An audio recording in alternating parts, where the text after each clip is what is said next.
nagkabukol na si RJ Abarrientos. Siya ang paboritong pisikalin ngayon ng Converge Fiverexers. Buzzer beater shot ni Stephen Holt. Do or die game, bakbakang Barangay Ginebra kontra Converge Fiverexers. So, first quarter nga mga chong, palitan lang ng puntos. Mauna itong si Japet Aguilar, King Caralipio ang sasagot. Ganda ng fake pull-up jumper. Japet ulit ang pupuntos para sa Barangay Ginebra sa kanyang fadeaway jumper. Kaso 3-point shot ang isasagot dyan netong si Juan Gomez Del Llano. At matapos yung step back 3 na to ni Scotty, kumagat na yung depensa ng Converge. Bahagya silang umalagwa. 7-0 run aggressive si Stockton. 3-point shot netong si King Caralipio at titip in naman etong si Justin Baltasar. Babawi naman ng 5 straight points ang Barangay Ginebra from Troy Rosario at 3-point shot naman para kay Maya Gray.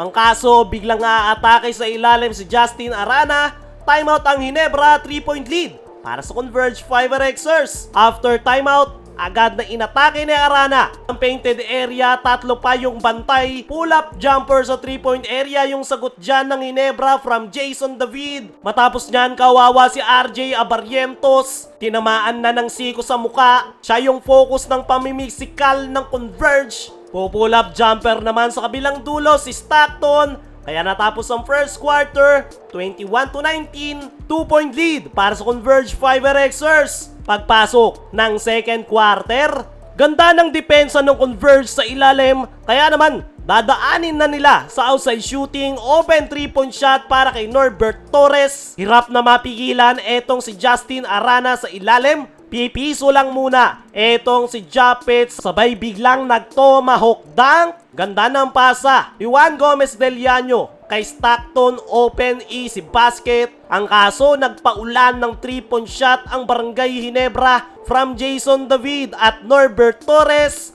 Timeout ang Converge, 7-point lead para sa Barangay Ginebra. After timeout, 4 straight points para sa Converge. Baltasar, kinalabaw lang si Troy sa ilalim. Nagre-reklamo pa ang Converge, hindi daw step in. Pero kita na sa video. After that turnover, 3-point shot para kay Stephen Holt. San ka punta? Sabi ni Japet. Huli si Caralipio. Bugbog na si Scotty. Walang foul. Binato na lang. Pumasok pa. Matapos yan, 11 tuturan ang Converge. Easy basket kay Shawnee Winston. Tinamaan na naman sa mukha si RJ. Eto namang si Archie Concepcion. Grabe, walang takot. And one play. Eto na naman si Shawnee Winston sa kanyang backboard shot. Alahate sa run na yan from Concepcion. Kaya natapos ang first half, 40-39. 1-point lead para sa Converge. Leading scorer si Jason David with 9. Concepcion naman with 7 para sa Converge. Pagpasok ng third quarter, sagutan yung dalawang big man. Easy basket para kay Arana. Pipiso-piso lang etong si Japet sa Gedli. Ang kaso biglang umatake si Caralipio sa kabilang dulo. Grabe yung pisikalan talaga ngayon. Si Japet naman ang bumagsak. After that, and one play naman si Balti. Timeout ang Ginebra. 5-point lead para sa Converge. Pero matapos ang timeout ng Ginebra,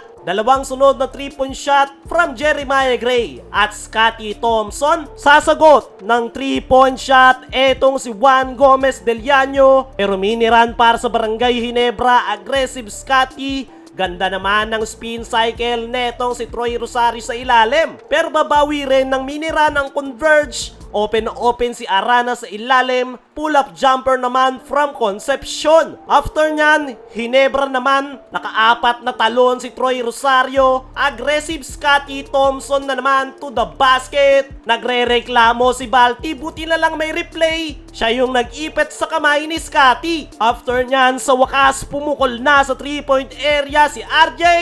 Timeout ang Converge. 2-point lead para sa Ginebra. After nyan, another 3 na naman para sa Barangay Ginebra. Open si Ralph Koo. Aggressive naman etong si Jason David, nakakita ng opening. Pero eto na naman yung pamimisikal ng Converge. Dying seconds, nagbigay ng flying kiss kay RJ matapos sayawan ng depensa ng Converge. Natapos ang third quarter, 60-68. 8-point lead para sa Barangay Ginebra. Pagpasok ng 4th and final quarter, and one play etong si Balti nakapagpasabit sa ilalim. Nagkabukol na si RJ.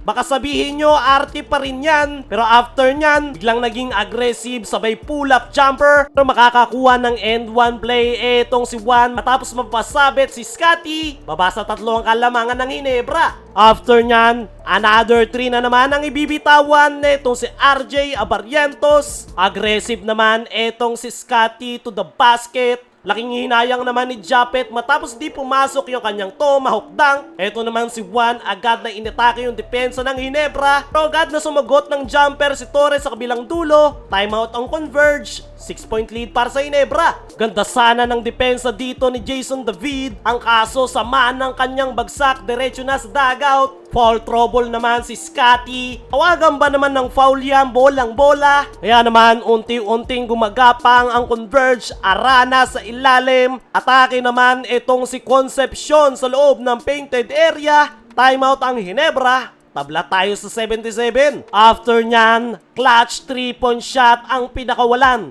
ni Troy Rosario, pero ang Converge 4 straight points. Archie Concepcion to the basket. Ganun rin, etong si Juan Gomez Del Llano lamang na ang Converge. Wala nang tira, nagawan pa ng paraan ni RJ. Napasabit si Archie Concepcion. Challenge pa yan ng Converge. Unsuccessful challenge. Pero bigla ngang nag-step up si Juan Gomez Del Llano. Pero miracle shot ni Jeremiah Gray, muntik pang pumasok. 3 free throw tuloy siya dyan. Papasok pa tayo sa overtime. Pagpasok ng overtime, 3-point shot agad ang pinakawalan netong si Archie Concepcion. Pero si Stephen Holt, and one play matapos makapagpasabit sa ilalim. Kaso foul out na si Japet. Buong akala ng lahat, Converge na papasok sa semis. Pero biglang nagkaroon ng himala. Buzzer 3-point shot ni Stephen Holt. Barangay Hinebra ang papasok sa semis.